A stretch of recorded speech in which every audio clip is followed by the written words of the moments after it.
Record. Oh, that didn't do well. All right, let's try that.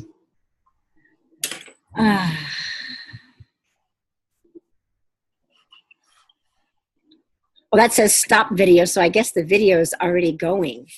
Yeah. Oh, okay. All right. I assume it is. I have no idea. I can see the recording. It says it's recording right up here. All right, so I'll have to have my VA edit this. But we'll just start like it's going to start right now. Okay. And let's see if we can tell the minutes on it. We can't. Okay. So I'm going to just say, Satnam, welcome. So what is this next year going to bring us? You know, it's always like, oh, okay, Chinese astrology, numerology, astrology, whatever it is, to give us, you know, guidelines. It's not a like, oh, this is going to happen. It's a, here's some guidelines. And if you follow these guidelines, it will help you to have a more uplifted, empowered, gracious, loving, connected year, right? So I have my dear friend, Guruchander, with me.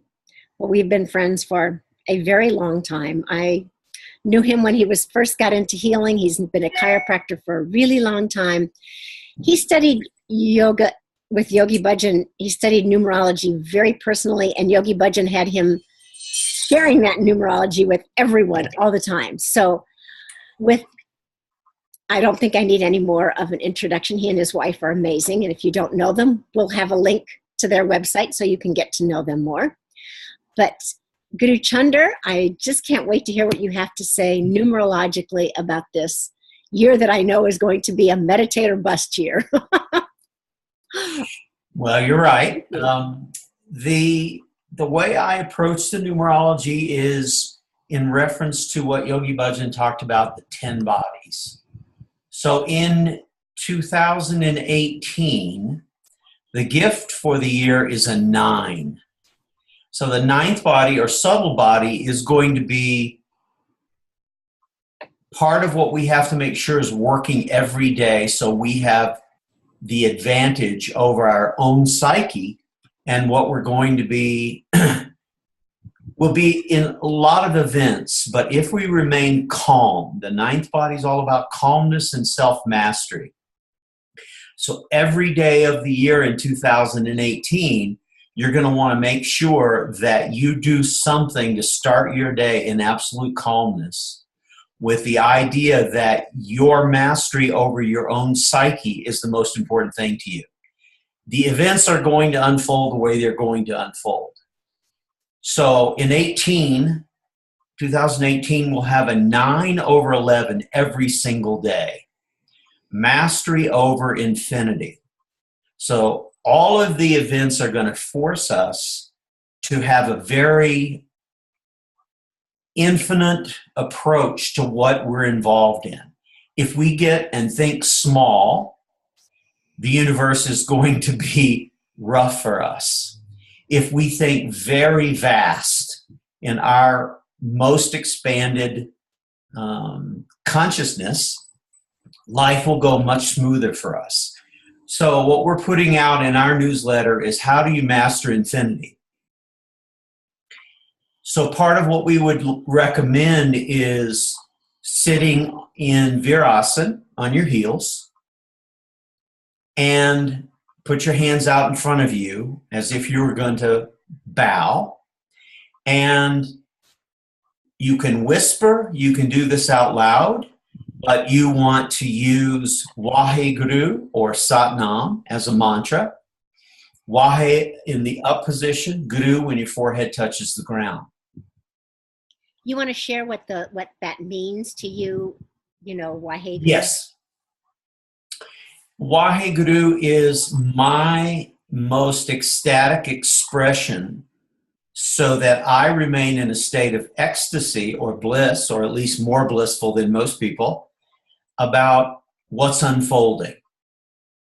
And I'm telling myself that throughout my day, I want to live in my higher self, Satnam, and Waheguru, I want to experience my best foot forward. So I want to do that slowly. I actually physically want to move as slowly as I possibly can in this bowing process. I would recommend 11 minutes. And I would also recommend what to focus on is an attitude of gratitude. We can look at, oh, this happened or that happened, and we can remain victims, but it's the year to really declare our sovereignty over ourselves, not over other people, but the fact that you are a sovereign being of light and that you're commanding your psyche. If you only know chakras, put a little time and study into the 10 bodies. But those chakras are there to serve you as a being of light. So relate to your spiritual name, your spiritual identity as being that being of light, and that you're going to be the master of calmness in your biggest expression of you. It means you can't sink down into the pettiness of politics, of who's treating you wrong, and play like the victim to anyone or any situation.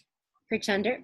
Yes. I'm going to stop you and I'm going to say something. If you can just hit on your video, it'll make you bigger, because I think we're going to start over again. We're just going to keep going, but I'm going to have my video turned off. Like that? There's a thing there that you can hit on your video so that you can get bigger. I'm big now to myself, and you went small. Okay, so maybe it's working. Okay. All right, but we're going to start over again, because I'm going to tell you I have an audience that isn't just Kundalini yoga students and Sikhs. Okay. And I was not clear on that with you. So that's okay. I want you to come at this as if they don't know anything about any of this. Okay. Okay. Like talk like, first grade, and then you can get bigger with it. Totally. Okay. But just no problem. Like, okay. All right. So I'm going to introduce you again. Okay. Okay. Satnam, welcome. This is our wonderful, look from here into the next year, 2018, this year of meditation. It's a 9. I'm really connected to 9s. My daughter was such a 9. So the meditative mind, so the in-depth of ourselves. And I have this wonderful guest with me, Guruchander Singh, who I've been friends with for a very, very long time. And he is not only a chiropractor and not only teaches Kundalini yoga, but he worked with Yogi Bhajan. He adjusted him. He learned numerology from him. And Yogi Bhajan gave him the workout that he used to give all of us about, oh, you want to master this? Good.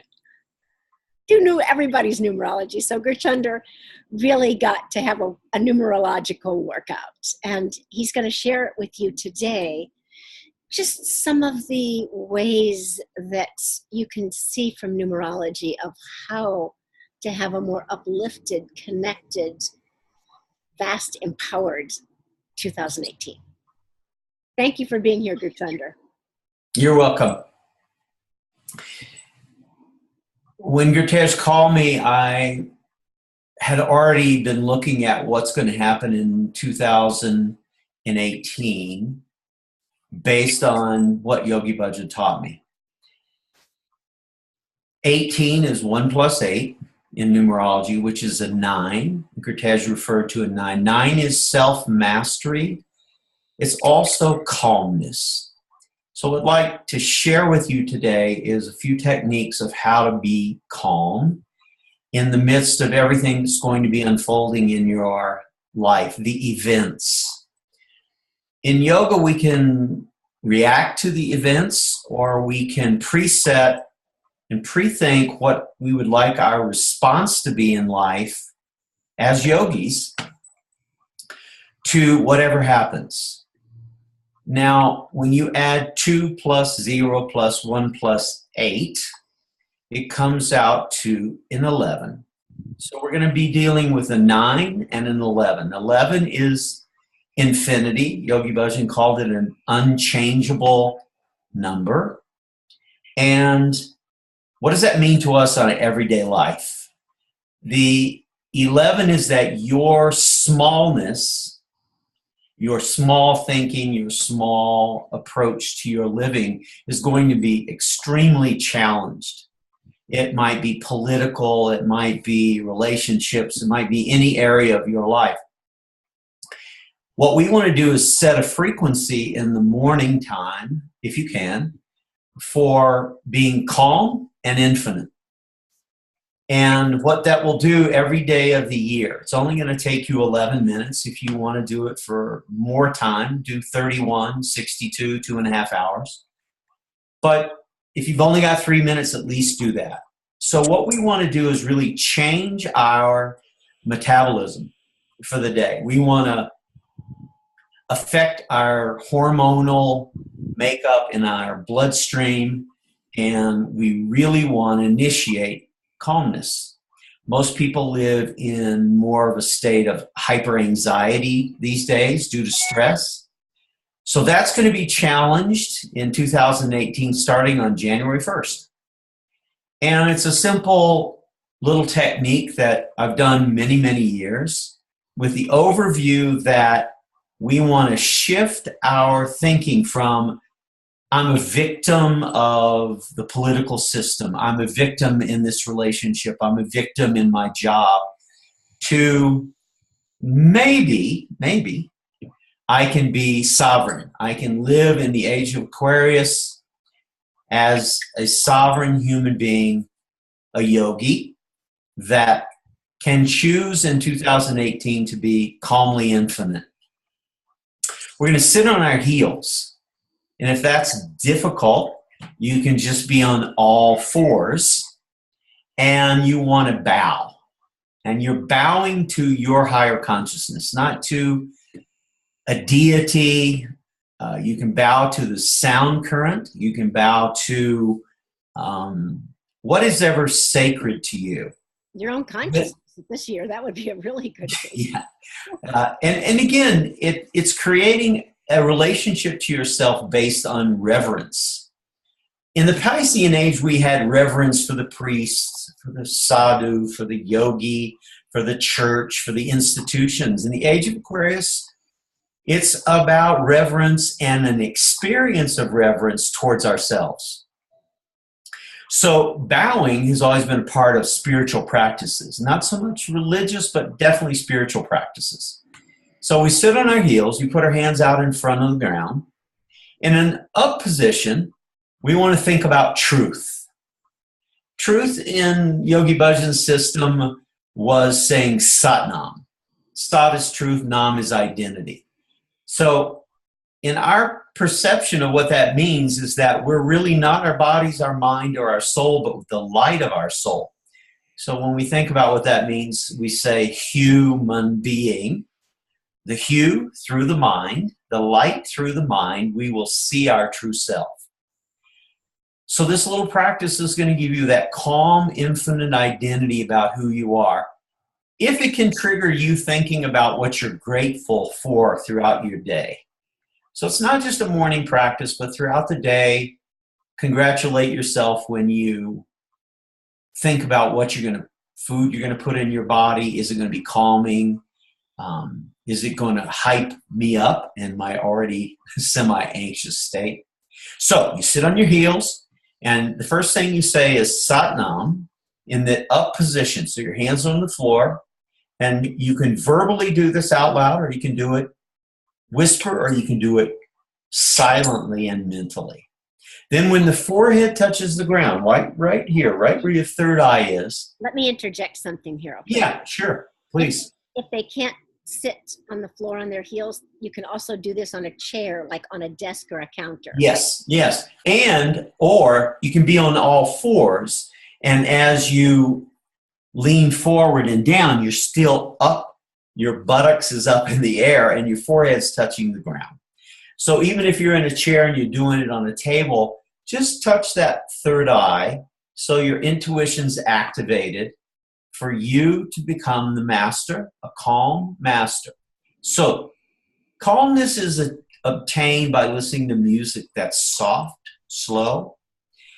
It's Tai Chi, it's ballet, it's actually physically moving so slow that it's boring, but you want to train your body at least 11 minutes a day to move in this super slow way.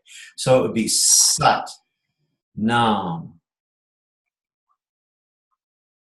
And then when your forehead touches the ground, either again, verbally, whisper, or silent, Waheguru. Now, in the age of Aquarius, how we utter what we say becomes very important. I can't be pissed off, I can, but if I say shit, it's a certain place in my mouth that my tongue and my mouth touch. If I say Waheguru, Waheguru is the sound in the age of Aquarius of water dripping. Wah, wah, wah, wah, hey guru, wah, wah, wah, hey guru. So when your forehead touches the ground, it's wah, hey guru. Wow. I touched a deep part of myself that's going to expand my view of how I see myself in all my interactions in my daily life. You can do this many times during the day. These times, 3 minutes, 11 minutes, 31 minutes, were given by Yogi Bhajan because they're very specific to how your glands function. And your glands determine how you behave to yourself. And so what we're doing is a glandular tune-up to master calmness and have a huge view of what's happening in the world. What's happening in Europe, what's happening planet Venus, what's happening in Saturn. We're going to influence our own psyche to remember what we're grateful for so we can live in our own sovereignty and not be victims of the events that unfold around us and seemingly to us. Be personally impersonal and set your frequency throughout the day to remain calm and vast. Any questions, Gurtesh? Thank you. That was really wonderful. And, you know, the thing that's so interesting is that in the midst of all of this chaos and upheaval and seeming like the world is getting crazier and crazier, this year is going to be really a blessing because it's going to allow us to, you know, it's one of those things. If you don't do this, it's going to be a really miserable year. If you do this, you will get such connected vastness that you will feel like despite whatever's falling down around you, that it's not falling down within you. And I think that's such a great message for the year. And thank you so much, Guruchander. I love you and I love your wisdom and what you shared with everyone. So I'm just going to say thank you, Satnam, bless you. If you have some last thing that you want to say, please go ahead. Yeah, we have a website, purestpotential.com, and each day presents a specific challenge. The overall challenge will be this calm infinity. But each day we put out a little blog. It's very short, give you another 11 minutes or so of things to do, up to 20 minutes, which will harmonize the specific day of the year. That is at purestpotential.com. A couple of books that would help you learn about this system. I'm not sure if that's reversed. Tantric Numerology. It's available on Amazon digitally. It's available also in print form by my wife and I. And the other book that we've written is Numerology for Self-Mastery. This is a little more detailed about each one of the 10 bodies. So if you want to learn about the 10 bodies, those two books are available. And I hope you enjoy the process and that you learn from this that you are in control of your 10 bodies. You're in control of your own infinity. And you don't have to be subjected to what's happening in this world. Live above it live in it, have fun, be mischievous, and have a great year. But most of all, study and become the master of your own psyche, and let that give you tremendous inner peace and calmness, and let that bring peace to this earth. And may we celebrate in 2018. Thank you, Gurtesh. It's always a pleasure. Thank you. Satnam. Satanam.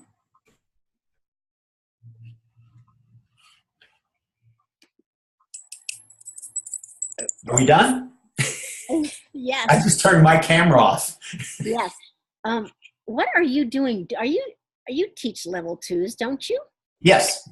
Would you like to teach a level 2 with me in Chicago? Are you there? I am. Can you not hear me? Hello? Oh, I think they ended the meeting, sweethearts. Oh, Can you hear me now?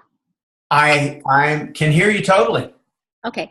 I just wanted to know if you would be interested. I'm talking to one other person too, but if you're interested in teaching a level 2 with me in Chicago, you would teach April and I would teach May. I'm very interested. Okay. I asked somebody else first, so let me talk to her this afternoon, Sure. and then I'll get back to you. It's like I think it's like the 13th through the 15th of April. I don't. It just if you'll put it in a Yeah, I'll an send you. email to me. Kieran keeps the calendar, and next year I'm going to definitely start reaching out and teaching out more. Do you know which level 2 we're teaching? Authentic relationships. Okay. Yeah. Yeah, we've talked that many times. So yeah, I'd be happy to, and it's one of those links that we're both going to start reaching out, teaching more in the next couple of years. Basically, sort of retire, if not fully, from the clinical practice and be really looking at full-time teaching. It just depends on cash flow and inheritances and all kinds of strange and wonderful, beautiful things. Yes, I'm with you. Okay. All right, Well, if that's it, I will leave the meeting and we'll talk soon. And thank you for the opportunity. All right, darling. Blessings. Bless you.